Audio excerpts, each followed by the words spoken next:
J'espère que vous allez bien. Je vous souhaite la bienvenue dans un nouvel épisode de podcast. Aujourd'hui, je ne suis pas toute seule puisque j'ai le plaisir d'accueillir Capucine. Merci beaucoup d'avoir accepté mon invitation. Déjà pour commencer, est-ce que tu vas bien? Eh ben ça va super, merci et toi? Très bien, merci beaucoup. Avant qu'on rentre dans le flow de la to-do list que je sais que les entrepreneurs adorent, est-ce que tu peux nous dire un peu qui tu es, ce que tu fais dans la vie et à quoi ressemble ton quotidien? Ouais, alors moi c'est Capucine, je suis experte en organisation et du coup avec Optimize, j'aide les entrepreneurs et les particuliers à un peu reprendre les rênes de leur organisation, donc vie business en créant des systèmes pour centraliser l'organisation sur Notion et puis aussi via des accompagnements de groupes en ligne, voilà, pour alléger sa charge mentale et surtout l'objectif simplifier sa vie. Et puis, ben, mon quotidien, je dirais qu'il est assez flexible, ou modulable du moins, puisque du coup, ben, je suis pas le cordonnier mal chaussé et j'applique évidemment mes enseignements d'organisation à moi-même, qui fonctionnent très bien. Donc, ce qui me permet d'avoir un emploi du temps qui tient la route sans problème et que je peux un peu moduler à ma façon. Donc, on aura l'occasion d'en parler, je pense. Ouais. Mais voilà, donc plutôt chouette à ce niveau-là. Trop bien. Bah, la liberté, je dirais que tu as construit du coup, parce que ça se construit la liberté face à l'organisation que toi tu souhaites avoir. À partir de quand est-ce que tu t'es rendu compte que la to-do list c'était devenu un peu un problème et que c'était pas toi le problème, mais que c'était le format que tu utilisais plus en mode de survie qu'en mode de clarté? Bah déjà, j'ai toujours fait des to-do list pour m'organiser. Je pense comme un peu tout le monde, forcément, ça aide à savoir où on va. Et en fait, pour la petite histoire, avant d'être entrepreneur dans l'organisation, j'avais un restaurant.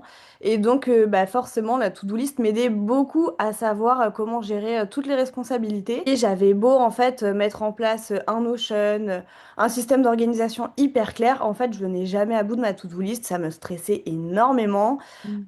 Pouvait y avoir même des oublis, des ratés. Enfin, j'arrivais pas à voir l'urgent de l'important et c'était une charge mentale énorme. Et du coup, sur le coup, je me suis dit, bah mince, est-ce que je manque de discipline ou est-ce que je manque d'organisation, ce qui serait le comble, sachant que c'est mon expertise première et que je me suis lancée par la suite justement dans ce domaine-là. Et en fait, finalement, non, j'ai compris que c'est pas l'organisation ou la discipline qui manque dans une to-do list, c'est le fait de comprendre ce qu'est une to-do list et comment ça fonctionne. Et en Mm. général, on le voit un petit peu comme un seau où du coup, on viendrait verser le seau de temps en temps et puis bon, bah voilà, des fois, ça déborde. Sauf qu'en fait, à partir du moment où on comprend que la to-do list, c'est un seau percé Mm. qui en fait se vide jamais, enfin, qui se vide toujours et qui.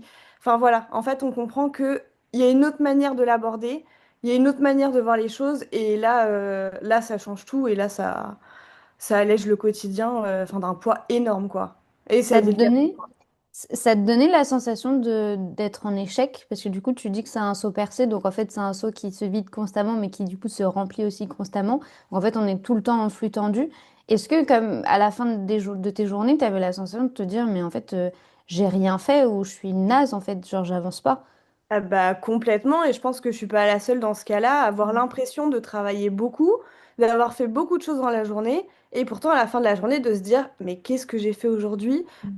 J'ai pas avancé sur ça, ça, ça. Après, il faut comprendre que le cerveau déteste les boucles ouvertes, et en fait, une tâche commencée et pas achevée, c'est une boucle ouverte. Et en fait, ce qu'on a tendance à faire en avançant dans la to-do list, c'est d'ouvrir plein de boucles et de pas en refermer parce que du coup en fait on va se lancer sur des tâches bah, qui demandent parfois plus enfin plus d'une journée, etc. Et on va ouvrir plein de boucles et en fait c'est souvent pour ça qu'à la fin de la journée on ressent ça. Et ouais, je culpabilisais beaucoup de me dire j'ai l'impression que je travaille beaucoup et pourtant j'ai l'impression que j'avance pas ou pas comme je veux et qu'il y a toujours à faire et qu'il y aura toujours à faire et c'est hyper frustrant en fait. Et c'était quoi du coup le problème dans le fond? Parce que tu disais que tu t'organisais beaucoup, tu passais beaucoup de temps à cadrer les choses, etc. C'était quoi l'erreur numéro un? Et d'ailleurs que probablement certaines personnes nous écoutent font également. Alors, l'erreur numéro un, et que j'enseigne maintenant même dans mon programme d'organisation, et c'est vraiment le déclic ou, enfin, qui fait sens. Je dirais même qu'il y en a deux, mais le premier, c'est qu'en fait, dans notre to-do list, on va mettre tout et n'importe quoi. C'est-à-dire qu'on va venir y mélanger et des idées de choses qui verront probablement jamais le jour. On va y mettre des projets, donc un projet qui s'étale dans le temps et qui lui-même est composé de plusieurs tâches, et on va y mettre des tâches individuelles. Et en fait, c'est tout ça qu'on va venir un peu piocher dedans pour mettre dans notre planning. Et c'est Mm. hyper problématique parce que la seule chose qu'on est capable de faire, c'est des tâches. C'est pas des projets, c'est pas des idées. Enfin, on n'est pas, le cerveau est pas capable d'aller réfléchir à notre place. Lui, en fait, le cerveau, on le prend souvent comme fait pour le stockage, pour stocker les idées, pour emmagasiner, et puis après on va venir piocher dedans. Sauf que le cerveau, c'est simplement un processeur, c'est simplement un exécutant. Il fait bêtement ce qu'on lui dit, et plus du coup on va y mettre n'importe quoi, plus en fait le jour où on va se retrouver dans la tâche, quand bien même on l'a planifié, en fait on va pas se mettre en action, on va procrastiner, ou alors on va en faire un petit peu, et puis on va être frustré, on va passer à autre chose, ou on va commencer quelque chose, comme je te disais, qu'on va pas terminer. Parce qu'en fait, si tu vois, tu mets par exemple lancer mon podcast dans ta to-do list et dans ton planning, en fait, le cerveau, pour lui, ça veut rien dire. Et du Mm. coup, lancer mon podcast, il le fera, il va avancer, il va faire un peu de benchmark, un peu regarder à droite à gauche ce qui se fait, prendre des petites notes. Et du coup, c'est là où à la fin de la journée, tu te dis, bah, j'ai rien fait. Parce que t'es pas capable de dire concrètement quelles sont les actions que tu as mis en place, puisqu'en fait, c'est Mm. pas les actions que tu as listées avant, c'est le projet, tu vois. Et en fait, le fait de mettre seulement donc déjà dans ta to-do list, de dégager tout ce qui est idées et projets, d'aller les mettre ailleurs, et déjà de garder seulement les tâches, donc ce qui est actionnable, concret, bien défini Mm. et faisable sur du coup un minimum de temps. Dans une journée du moins, et de mettre que ça dans ton planning, déjà au moins la to-do list elle réduit Mm. vachement. Et c'est surtout que là, en fait, tu sais que tu avances vraiment sur des choses concrètes. Et je Ouais. rajouterais même en deuxième erreur pour venir compléter celle-ci, qui est très très puissante aussi, c'est du coup de mal définir les tâches. Comme je te disais, tu vois, lancer mon podcast ou avancer sur tel projet, ça veut rien dire. Donc en fait, tu sais pas à quel moment tu commences, tu sais pas à quel moment tu termines. Et c'est là où à la fin de la journée, on se dit, bah j'ai rien fait parce que il y avait pas, t'as pas fixé de début, t'as pas fixé de fin. Du coup, même si on pense que c'est hyper satisfaisant de cocher des cases et de te dire ça c'est fait, en fait, t'as pas forcément la sensation d'avancer puisqu'il n'y a pas la structuration du projet dans son intégralité, c'est bien ça? Ouais, complètement. Et c'est le système de boucle que je te disais tout à l'heure. Si en fait, tu as coché plein de tâches dans ta to-do list, mais que tu as ouvert plein de boucles, tu vas être super frustré à la fin de la journée. Mm. Puisque du coup, le cerveau a besoin, et ok, de cocher pour avoir de la gratification immédiate, mais surtout de fermer des boucles. Parce qu'il faut savoir que généralement, on retient 99 fois plus Mm. les tâches non finies que les tâches finies. Tu vois, si Mm. je te dis la semaine dernière, cite-moi 10 tâches que tu as terminées, je suis pas sûre que là, tout de suite, tu arrives à me dire, ah bah j'ai fait ça, ça, ça. Par contre, je pense que tu sais très bien me dire tout ce qui te reste à faire. Exactement. Complètement. Mais du coup, qu'est-ce qui se passe dans notre tête quand on va reporter comme ça les choses d'une semaine à une autre et que ce soit même toujours les mêmes tâches dans le fond? Parce que du coup, on a juste vidé un peu notre cerveau, mais on lui a pas réellement donné de direction, ni on l'a pas processé l'info.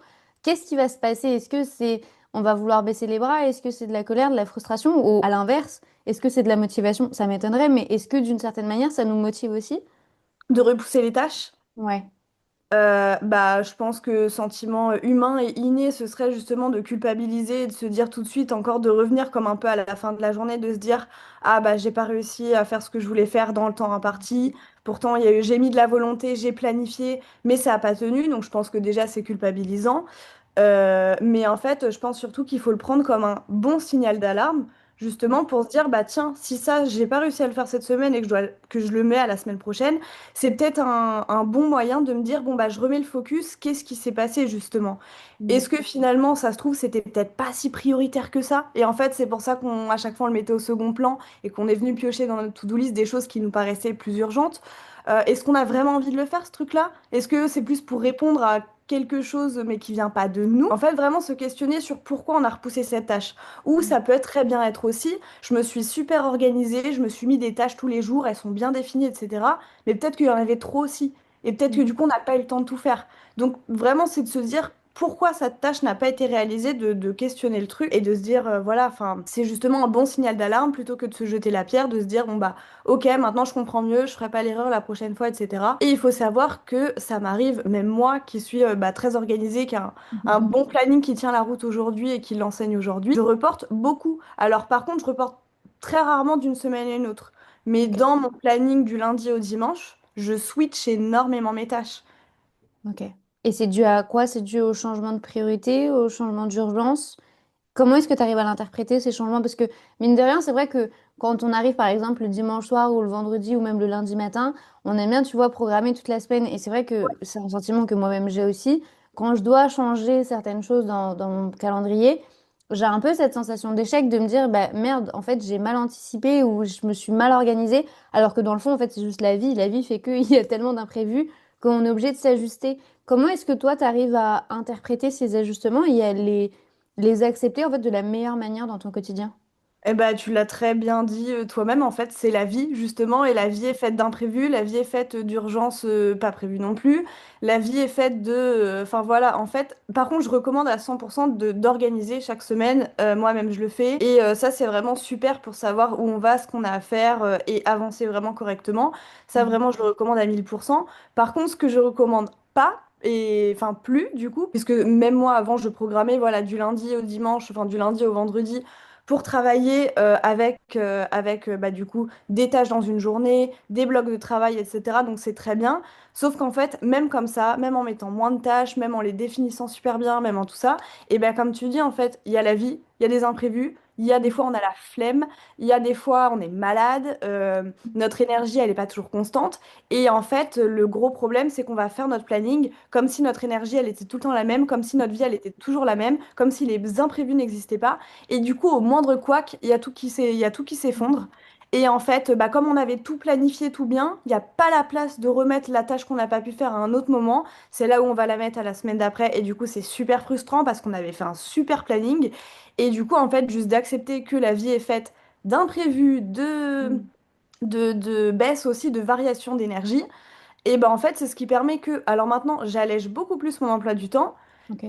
C'est ce qui me permet justement d'absorber les imprévus parce qu'il y en a tout le temps, de les Mhm. traiter dans l'immédiat, pas de les reporter à la semaine d'après pour pouvoir alléger ma charge mentale à un maximum et fermer des boucles. Du coup, en fait, le fait de mettre plus de mou dans mon emploi du temps plutôt que d'avoir un truc très serré, très embriqué, d'avoir un petit peu de place entre chaque tâche, entre chaque journée, etc. Et ben au moindre imprévu ou alors si jamais j'ai pas fini ce que j'avais à faire de la journée, je peux facilement, hop, le remettre au lendemain matin sans que ça me pose aucun problème parce qu'il y a la place et parce que ça respire. Tu Ouais, vois? C'est exactement complètement. comme dans une maison, s'il y a plein d'objets partout, etc., et qu'on t'offre un nouveau vase, bah, où est-ce que tu vas le mettre si jamais sur tes étagères elles sont déjà blindées, c'est hyper compliqué. Alors que si sur tes étagères, tu as juste un petit pot de fleurs, une petite bougie, le vase, il va parfaitement pouvoir prendre sa place. Et Mhm. à l'inverse, si tu veux remplacer le vase par une autre déco, c'est ok, tu vois, plutôt que d'essayer de tout mettre et qu'en fait ce soit pas respirable et que tu sais, tu sois tout le temps en flux tendu, ce soit tout le temps serré, et tu le ressens même niveau timing, niveau stress, Mhm. niveau tout ça, t'es tout le temps en flux tendu, alors que de laisser vraiment du mou et d'absorber les imprévus et de se dire juste que c'est la vie finalement, Mhm. tu vis les choses beaucoup plus sereinement et même quand, bah, quand une merde t'arrive, tu la prends beaucoup moins contre toi, tu vois. Mm.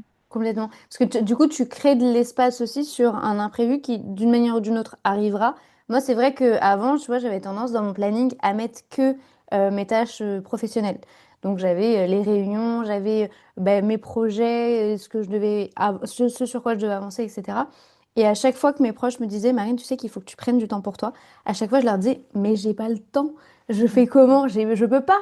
Regarde mon planning, genre, c'est pas possible. Et du coup, pour inverser la tendance, maintenant, je mets beaucoup plus de mou et tout ce qui est attrait aussi à l'aspect personnel, par exemple ma routine du matin, les balades avec mon chien, etc., c'est des choses en fait qui sont cadrées, qui sont dans mon planning. En fait, je laisse respirer le truc pour faire en sorte de pouvoir l'imbriquer.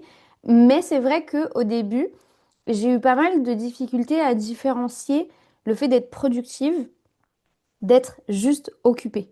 D'avoir plein de trucs à faire et de me dire, ok, trop bien, je passe 15 heures devant mon ordi, c'est trop bien, je suis hyper occupée, alors qu'au final, j'étais absolument pas du tout productive. Mais ça, il m'a fallu beaucoup de recul. Comment est-ce qu'on arrive à faire la différence sans devoir absolument tomber dans des extrêmes? Bah, c'est pas évident. Je pense que pour vraiment se rendre compte si on est productif ou occupé, c'est à la fin d'une journée de se poser la question, est-ce que je pourrais lister ce que j'ai fait aujourd'hui? Tu vois, Mm, si t'en es pas capable, je pense qu'en fait, t'as juste été occupé, mm, que tu sais que t'as beaucoup bossé, que t'as fait plein de trucs, mais que bah, si t'es pas capable de le dire. Et en fait, t'as juste rempli ton temps. mm, Alors que si tu te dis, je sais exactement ce que j'ai fait, j'ai terminé tel projet, j'ai commencé ça, j'ai fait ci, ça, fin, ça m'a, enfin, que tu as vraiment aussi cette énergie, tu sais, qui va avec de satisfaction. Là, tu peux te dire que tu as été productif parce que du coup, tu n'as pas subi ton temps, tu l'as pas occupé, tu l'as géré, tu l'as piloté. Et en fait, je pense que ça répond aussi à un truc où tu avances vers tes objectifs et tu sais vraiment pourquoi tu fais les choses. Et tu pourrais même c'est te dire dans ta tête, ah bah, je sais qu'en ayant fait ça et ça, ça m'a avancé de tant de pourcents sur tel objectif. C'est d'avoir un peu cette jauge où tu te vois avancer. Alors Mm. que en étant occupé, ben, finalement, tu sais que tu as coché plein de trucs, mais que tu n'as pas avancé. Tu vois, j'aime bien cette image mentale d'avoir la to-do list verticale où en Mm. fait, bah, du coup, enfin, elle est infinie et elle se remplira toujours. Et c'est ça ce qui est hyper frustrant, ou c'est là où tu es vraiment occupé, c'est de passer ton temps à cocher, à descendre la liste, à descendre la liste. Si tu pars plus d'une base horizontale qui serait soit ton temps, ton planning ou l'avancement d'un projet, et bah, tu sais que tu progresses, qu'il y a un début, une fin et qu'à un moment, tu arriveras à la fin et que là, tu pourras passer à un autre projet ou que tu pourras passer à une autre semaine. Tu vois un Mm. peu l'image. Complètement. Complètement. Et tu fermes du coup cette fameuse boucle que tu as ouverte au niveau de ton cerveau. Donc, tu Exactement. avances réellement. Il y a vraiment une évolution. Euh, je rebondis sur ce que tu disais par rapport à libérer son temps pour s'organiser aussi en fonction de ton énergie, en fonction de ce que tu as envie de faire, en fonction de ta vie personnelle.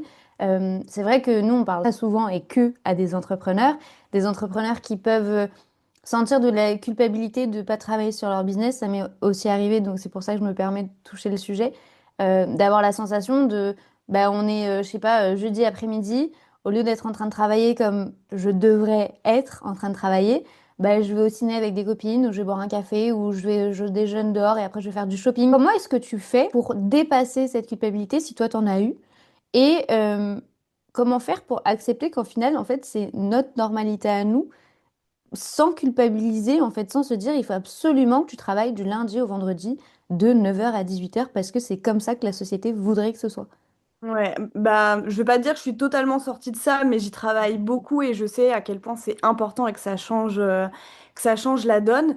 Déjà, la première chose qui m'a aidé à déculpabiliser, c'est de comprendre en fait comment moi je fonctionnais et pourquoi déjà de base j'ai du mal avec le rythme salarié ou le rythme, enfin voilà, tu vois. Et c'est de vraiment m'intéresser à l'énergie. Et du coup, j'ai compris, je sais pas si tu connais les chronotypes avec les animaux où tu peux Oui. t'identifier à un loup, à un ours, etc. Et en découvrant ça, déjà que j'ai vu que j'étais complètement loup, c'est-à-dire que j'ai du mal à émerger le matin. Par contre, le soir, je peux te faire des super projets créatifs, bosser jusqu'à pas d'heure, etc. Et en comprenant ça, en fait, j'ai compris que bah, c'est pour ça que j'aimais travailler plus tard le soir, me réveiller un peu plus tard le matin et tout. Et ça m'a longtemps, longtemps culpabilisé de me dire que je suivais pas le rythme, en fait, entre guillemets, imposé par la société qui te fait sentir productive. Sauf qu'en fait, si je suivais ce rythme-là, c'était de la fausse productivité parce qu'en fait, le matin, moi, je ramais, tu vois. Mm. Et du coup, moi, j'avais vraiment cet écart-là de me dire, mais c'est ridicule parce que les gens me voient vraiment et me félicitent quand je me lève tôt. T'as vraiment aussi ce truc, même avec les réseaux sociaux, avec la société. Enfin, vraiment, on est dans une société de surperformance, quoique 2026, tu vois, ça commence à. Mm. Voilà, les gens en ont un peu ras-le-bol, mais c'est très bien vu de se lever à 5 heures du matin, faire Mm. ta morning routine, mettre ton visage dans la glace, d'aller faire ta séance de sport, etc. C'est complètement OK pour les personnes qui sont du matin. Au contraire, vaut mieux privilégier ça. Par contre, quand t'es pas du matin et que tu Mm. luttes contre ton énergie, en fait, les gens sont contents de te voir comme ça, mais toi, tu sabotes, tu flingues toute ta journée. Et c'est là où, en fait, je me suis dit que c'était vraiment contre-productif de vouloir plaire à un modèle qui n'était pas le mien. Et qu'en fait, si juste j'essayais de vraiment coller, de mettre mon emploi du temps par rapport à moi, comment je fonctionnais, c'est pareil, tu vois, on est entrepreneur, donc je me dis, c'est bête de subir un rythme qu'on nous impose, alors que justement, on a la liberté, on a la chance de choisir notre planning. Mm. Et puis même en tant que femme, tu vois, maintenant, avant, je prenais pas en compte non plus mes cycles, de me dire, bon, bah voilà, il faut travailler tous les jours, surtout quand tu es entrepreneur, tu travailles même, tu peux même te retrouver à travailler le samedi et le dimanche, il y a pas d'heure, quoi. Et maintenant, tu vois, je m'impose vraiment un truc de me dire, bah, premier jour de mes règles, je ne travaille pas, je m'interdis de travailler, c'est ma journée. Si on me propose, pareil, un déj entre copines en pleine semaine, et bah, je l'accepte parce que je me dis, je suis entrepreneur, j'ai choisi ça pour la liberté. Et souvent, on se retrouve dans une prison dorée où on a construit notre propre prison, puisque du coup, on veut correspondre à un modèle où tout le monde, même dans... On va se retrouver à Noël où on va dire, ah bah c'est super, tu travailles beaucoup. Ouais, mais tu vois à quel prix? Mm. Enfin, qu'est-ce Complètement. qu'on y récupère à la fin? Et je pense qu'il y a un autre truc aussi à prendre vraiment en compte en tant qu'entrepreneur, c'est que bah, on n'est pas payé de 8h à 16h.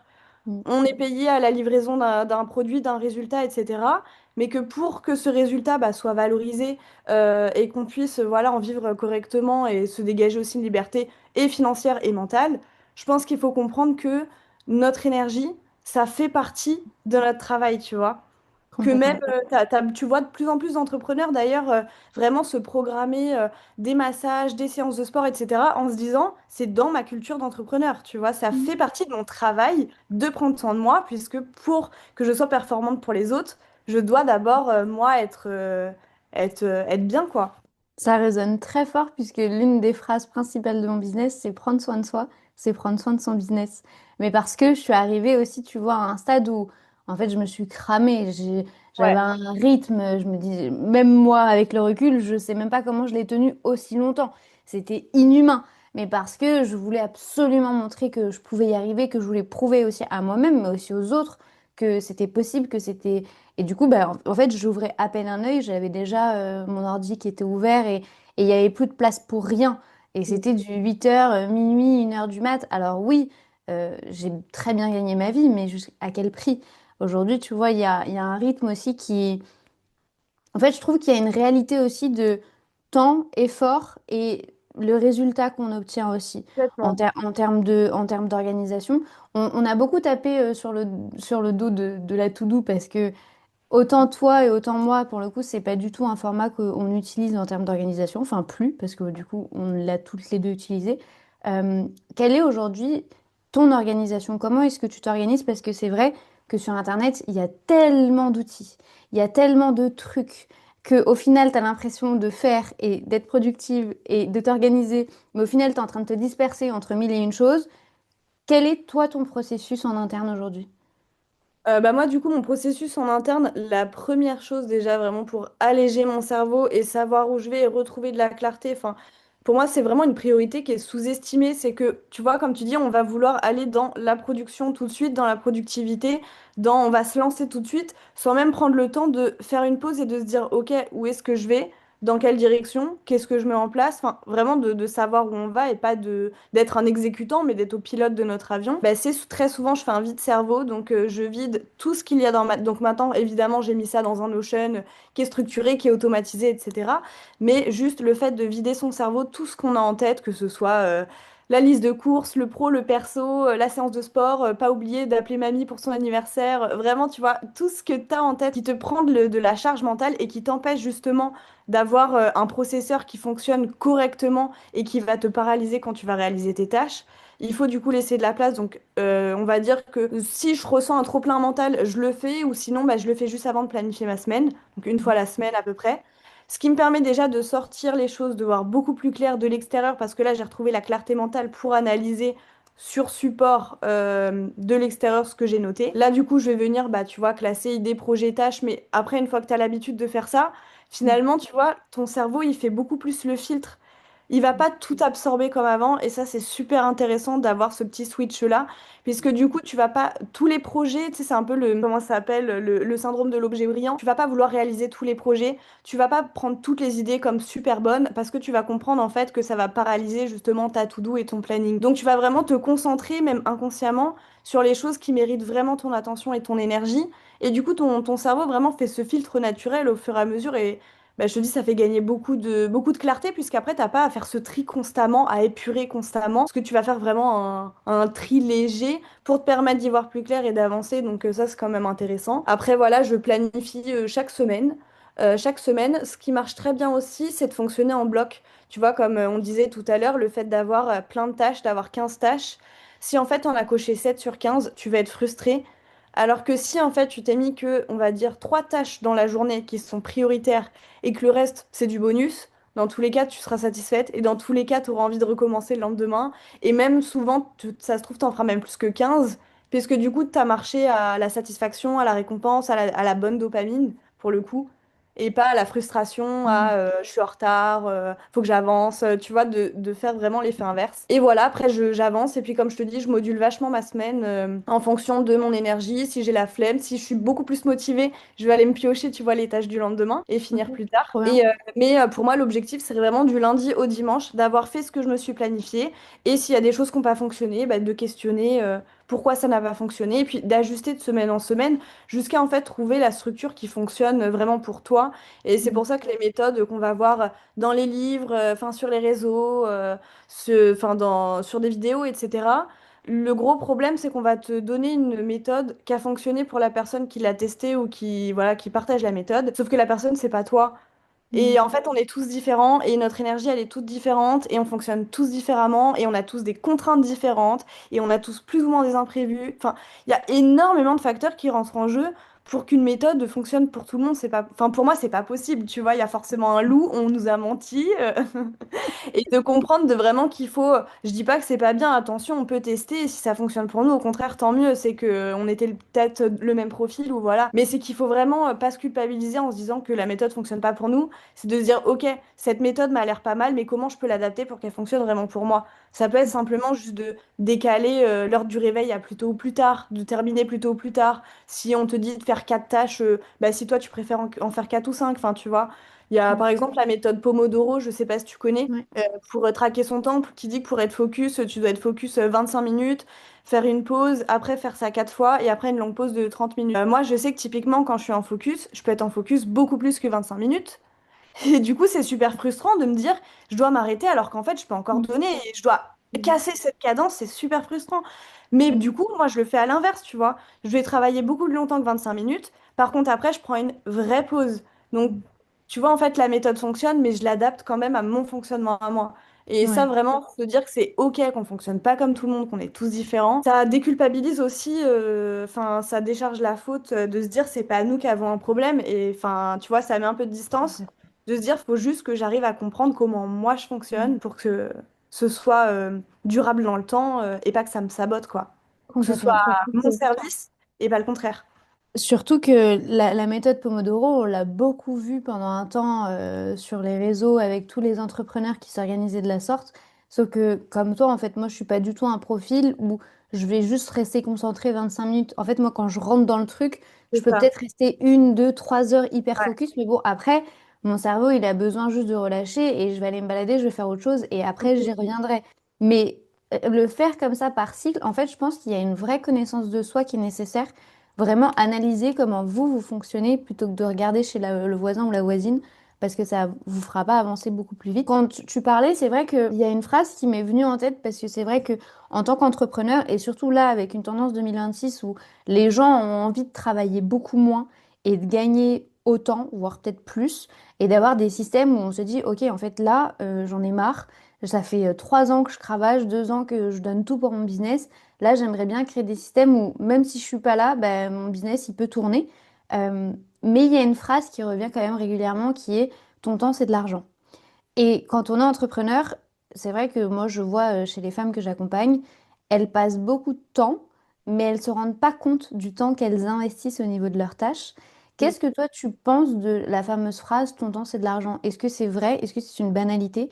Est-ce que c'est quelque chose qu'il faut mesurer parce que tout le monde te dit, traque ton temps, vois où est-ce que ton temps va? Moi, je suis désolée, j'arrive pas à le faire parce que mon cerveau je veux pas en fait. Même si je voudrais, je sais pas combien de temps je passe à faire certaines choses. Quelle est la bonne approche selon toi? Je sais pas s'il y a vraiment une bonne approche, mais enfin, c'est vrai que la phrase le temps c'est de l'argent, j'avais tendance même à le dire avant et à me focus justement à faire le vrai parallèle entre l'organisation et le temps. Que l'organisation c'est la gestion du temps et que bah faut en faire un maximum dans un minimum de temps possible sans s'épuiser tout en prenant en compte le côté perso et ci et ça. Et c'est là je pense où 2025 beaucoup de personnes se sont cramées ou sont arrivées à un point de rupture où on se dit bah 2026 on n'a plus envie d'agir comme ça. Mais comme tu dis, du coup, comment on fait pour se détacher de ce modèle et pour autant pour pas perdre et en argent et en qualité de vie. Déjà, je pense qu'il y a une notion entre la productivité et réussite, la performance, etc. C'est que quand on lâche un peu la productivité, quand on en fait un peu moins, etc., on a l'impression que du coup on est moins performante et qu'on va gagner moins d'argent et que bah forcément on va devoir se contenter de moins. Je pense que ça c'est faux et que justement en fait de remettre plus le focus sur l'énergie plutôt que sur le temps, je pense que ça peut être au contraire beaucoup plus sympa même pour gagner de l'argent justement et créer ce système-là qui va nous permettre de pas toujours être en exécutante mais plutôt un peu en pilote de surface sur notre business. Je pense qu'il y a vraiment un intérêt là-dessus, tu vois, c'est comme on disait les entrepreneurs qui considèrent que leur énergie c'est 50% de leur chiffre d'affaires entre guillemets. Eh ben, je pense qu'ils ont totalement raison en fait. Et moi, je vais de plus en plus vers cette logique-là et je le vois bien. Quand avant, je pouvais, comme toi, faire des semaines à pas compter mes heures, à commencer et terminer à pas d'heures, etc. L'impression que tu n'avances pas. Aujourd'hui, justement, où je prends beaucoup plus soin de moi, où vraiment je remets l'intention sur moi et pas sur les attentes de l'extérieur, de la pression de mes clients, du résultat, et ben en fait, finalement, je gagne beaucoup mieux ma vie en faisant, entre guillemets, beaucoup moins, tu vois. Et Complètement. parce que, comme tu disais, on est le cœur de notre... Enfin, c'est nous qui faisons tourner notre business, et sinon on n'est pas bien, le business tourne mal, ou alors on le subit, et je pense que ça se ressent vraiment dans, même dans la qualité du travail, tu vois. Je pense que vraiment, là, je tends un système où je préfère travailler 3 4 heures par jour, mais qui soit focus, productive. Mais du coup, il faut pouvoir encore se mettre dans ces conditions-là. Mm. Donc encore faut-il avoir les bonnes routines, être bien reposé, aller marcher, faire son sport pour pouvoir permettre d'être focus sur une courte durée. Mais c'est ce qui te permet aussi de gagner en qualité de vie à côté, sans pour autant sacrifier ton chiffre d'affaires, tu vois. Complètement. Ben, je me retrouve complètement dans ce que tu dis parce que c'est vrai. Moi, avant, je travaillais énormément et je gagnais bien ma vie, mais aujourd'hui, en termes d'équilibre, heures travaillées, efforts fournis et qualité de vie, ben, je suis gagnante à 1 milliard de pourcents. Et l'image que moi, j'aime bien garder en tête, et pour le coup, c'est une image que un de mes proches m'avait donnée et j'étais là, ouais, ben, en fait, c'est vrai. C'est au lieu de faire 2 grosses séances de sport, d'aller à la salle et de faire 2 grosses séances de 1 heure et demie, 2 heures, où là, tu transpires et tu as l'impression ouais, d'avoir tout donné. C'est en fait de faire une petite séance tous les jours de 10 15 minutes. En fait, le petit pas par petit pas, bah, au final, tu verras que tu auras peut-être plus de résultats en le faisant un peu tous les jours qu'en le faisant 2 fois par semaine. Et c'est vrai que cet exemple-là, il m'a un peu frappée. Parce que quand j'avais la sensation de devoir absolument chercher la validation de, bah, vous voyez, même si je suis entrepreneur, je commence à 9 heures comme vous, et puis même si je finis tard, au moins vous voyez que je suis en train de travailler. Bah là, en fait, c'était eux qui étaient en train de me donner l'effet inverse de, bah, en fait, là, tu vois que ça sert à rien, en fait. T'es juste devant ton ordi. Et c'est vrai que ça a été très déculpabilisant pour moi aussi de l'entendre, donc c'est pour ça que je me permets de vous le dire. Mais il y a autre chose qui a été très culpabilisant pour moi et qui l'est encore aujourd'hui. Et je sais qu'on partage un peu la même difficulté, mais j'ai pas forcément envie de l'appeler difficulté, mais tu détestais le lundi matin. Et c'est vrai que quand on est entrepreneur, tout le monde nous dit, il faut absolument que tu transformes ta vie, tu vas voir, tu vas adorer tes lundis matins. Bon, il s'avère que je n'aime toujours pas le lundi matin, alors que j'adore mon travail. C'est un métier passion, j'adore ce que je fais, je pourrais passer des heures là-dessus. Mais le lundi, ça passe pas. On n'a pas une bonne relation tous les deux. C'est là où les merdes se passent, où j'ai l'impression de jamais avancer. Limite, en fait, les jours où je bloque pour ne pas travailler, parce que du coup, on m'a dit, bah, travaille pas le lundi, ok? Mais le lundi, je suis toujours obligée de faire autre chose, éteindre des feux, alors que j'avais même pas prévu de travailler. Qu'est-ce que toi, t'as changé justement pour prendre du plaisir dès le début de la semaine? Et est-ce que le lundi matin est toujours aussi difficile pour toi? Enfin, le lundi tout court d'ailleurs. Non, et maintenant j'ai même une vision que tu vois, pour moi, un lundi, ça vaut un jeudi ou un dimanche. J'ai Ok. plus du tout, je me suis vraiment détachée de cette notion de début de semaine, fin de semaine, et du coup, tu sais, de repos et de rush et de... Enfin, un peu le fonctionnement salarié finalement. Après, c'est compliqué de s'en détacher au début. Et puis, enfin, autour de nous, on nous fait aussi ressentir que voilà, oh là là, le lundi, enfin, tout le monde a un peu cette phrase-là, oh là là, demain c'est lundi. Donc nous-mêmes, on arrive à se convaincre, que, ah oui, merde, c'est lundi, tu vois. Et en fait, déjà, le fait de s'accorder même des pauses, même des jours off, etc., en pleine semaine, déjà, tu changes un petit peu ton rapport au temps et aux jours de la semaine. Comme on disait tout à l'heure, de prendre d'aller déj avec des copines un jeudi en plein après-midi. Et enfin, moi maintenant, ça m'arrive en fonction de la dispo de mes proches ou si j'ai envie ou pas, ou voilà un peu de mon énergie et tout, de vraiment prendre mes off en plein milieu de semaine, en plein début de semaine. Par contre, je suis complètement OK avec le fait de travailler un samedi ou un dimanche. Mm. Ouais, je Ouais. me dis, tant que mon énergie, en fait, elle est stable et que je la respecte, etc., il n'y a plus du coup cette chose-là. Donc déjà, au moins, j'ai plus le truc de se dire, ah, ouf, enfin le week-end. On Mm. est entrepreneur, si je veux terminer plus tôt ce soir, je termine plus tôt ce soir et je ferai mieux demain, tu vois. Je vais pas me jeter la pierre moi-même. La deuxième chose, et ça, je pense que ça peut fonctionner pour tout le monde, et entrepreneur et salarié, c'est de se dire que pourquoi on a cette angoisse du lundi en général. Et puis, tu sais, même ça arrive souvent, même le dimanche soir avant d'aller te coucher où tu as déjà un petit peu la to-do dans ta tête qui se bouscule, les tâches qui se disent oh là là, faut pas que j'oublie ça cette semaine. Tu as un peu tout qui se réactive alors que ça c'était, tu avais apaisé ton système nerveux pendant le week-end. Là, tu as un peu tout qui rechauffe dès le dimanche soir. Et c'est de se dire, bah, pourquoi finalement ça m'arrive? Et souvent, la réponse, c'est que j'ai pas de vision claire sur ma semaine. Mm. Je sais pas quelles urgences je vais traiter. Et en fait, si tu sais d'avance que tout ce qui se bouscule dans ta tête, tout sera traité dans la semaine, t'as aucune raison de t'inquiéter. Mm. Parce que tu sais que bah ça, tu paniques parce que faut pas que tu oublies ça sur ta liste de courses. Mais ta liste de courses, t'as déjà prévu un drive, c'est prévu pour mercredi. Faut pas que tu oublies de se relancer ce client-là, mais tu t'es déjà fait une note, tu vas recevoir la note le jeudi. Enfin, tout est programmé finalement. Et du coup, c'est ce qui te permet de se dire, bah, je sais exactement où je vais, je sais que tout ce qui me fait paniquer sera traité. Mm. Donc finalement, c'est OK. Et que bah, justement, s'il y a des imprévus supplémentaires qui pourraient nuire au fait de traiter toutes ces tâches-là, et ben j'ai laissé de la place pour les traiter aussi. Donc, il y a plus, tu vois, tu t'as plus de raison de t'inquiéter finalement, d'angoisser, parce qu'en fait, Mm. tu sais que tout sera OK parce que justement, tu as fait ton vide cerveau. Complètement. Il y a vraiment cette idée aussi d'appréhension, mais j'ai beaucoup ri quand tu as dit l'aspect des proches. C'est vrai que ouais, mes proches, ah putain, c'est déjà vendredi soir, c'est déjà samedi soir, oh là là, demain c'est déjà dimanche. Et en fait, il y a cette anticipation que eux vivent, mais du coup, moi, vu que je suis la seule entrepreneur dans mon entourage, ben, je la vis aussi un peu avec eux. Donc, en fait, moi, le dimanche, je suis déjà dans ma programmation de la semaine, donc il y a une anticipation, donc le lundi, ça va, mais dans le fond, je sais que j'ai puisé de leur énergie de ah, demain c'est lundi, alors que ça m'appartient pas. Mais il y a cette distinction-là qui est importante à faire et je pense qu'en tant qu'entrepreneur, il faut absolument le prendre en compte parce que même si vous aimez pas le lundi pour le moment, moi j'apprends à l'aimer, attention. Ne culpabilisez pas parce que vous voyez des messages. Parce que moi au début je me disais, mais en fait c'est parce que j'aime pas ce que je fais. Mais en fait c'est parce que j'aime pas mon entreprise. Mais en fait c'est parce que je suis pas dans la bonne stratégie. Parce que tout le monde te dit, tu vas voir, tu vas kiffer ton lundi. Bah non, en fait. Enfin, au début, c'est pas si automatique que ça.